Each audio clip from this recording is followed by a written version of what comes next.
cette région aride du sud-ouest de Madagascar, l'une des plus pauvres de la grande île, plus d'1 million d'habitants souffrent du manque d'eau. Les rendements agricoles très faibles ont pour conséquence une malnutrition chronique dépassant les 50% de la population dans la région. Ce couple se souvient aujourd'hui de cette époque sans eau comme d'un mauvais rêve. Auparavant, nous ne pouvions pas choisir ce que l'on mangeait, car notre budget nourriture était insuffisant. Même le riz de subsistance ne suffisait pas, car nos rendements étaient très faibles. Nous devions nous serrer la ceinture. Cette prise d'eau, vieille de 60 ans, menaçait de céder. Mais en 2014, le Fonds africain de développement a financé sa réhabilitation pour un total de 10 millions d'euros. Ce système d'irrigation permet de capter l'eau du fleuve Mangoki vers les cultures via 270 km de canaux. Aujourd'hui, 5000 hectares sont couverts. Le volume d'eau disponible a quadruplé. Les rendements ont triplé, transformant la vie de 48 000 habitants. Eriniena et Noé, 28 ans, bénéficiaires du projet de réhabilitation du périmètre irrigué du bas Mangoki, en sont les témoins. Depuis l'existence du projet, notre quotidien s'est transformé. Maintenant, nous avons un surplus de production de riz. Propriétaires d'un hectare, Eriniena et Noé ont vu leur rendement passer de 4 à 12 tonnes par an. Grâce au surplus de production, ils ont pu acheter un hectare de terre supplémentaire et un motoculteur d'une valeur de 3 000 €.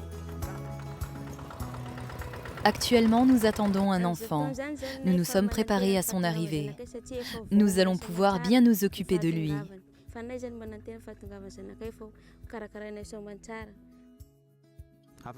Dans 15 jours, nous allons nous marier.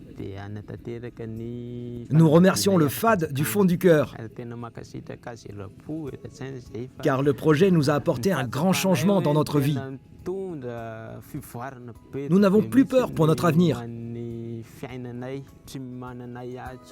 Leur avenir s'annonce prometteur. Dans le cadre du projet, Eriniena et Noé ont reçu une formation aux techniques agricoles modernes.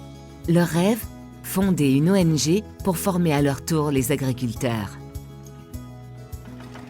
Le président Adesina, quand il dit que nous devons faire de Madagascar le grenier, ou plutôt la Thaïlande de l'Afrique, cette déclaration n'a rien d'un slogan ou d'un rêve. C'est une réalité, c'est un objectif que l'on se fixe au-delà de 2019 pour assurer l'autosuffisance. Et dans le cadre de notre stratégie 2017-2021, nous avons déjà une étude sur la transformation de l'agriculture qui va permettre la mise en place des chaînes de valeur pour impliquer également le privé dans la production, la transformation et la commercialisation. Et du coup, on s'attaquera au marché de l'exportation.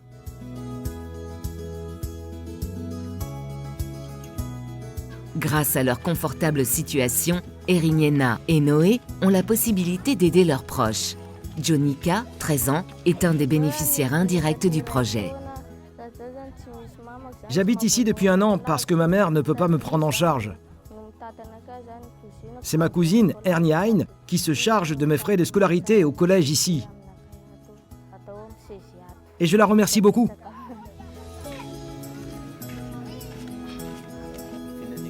C'est quand ton examen? Le 5 décembre.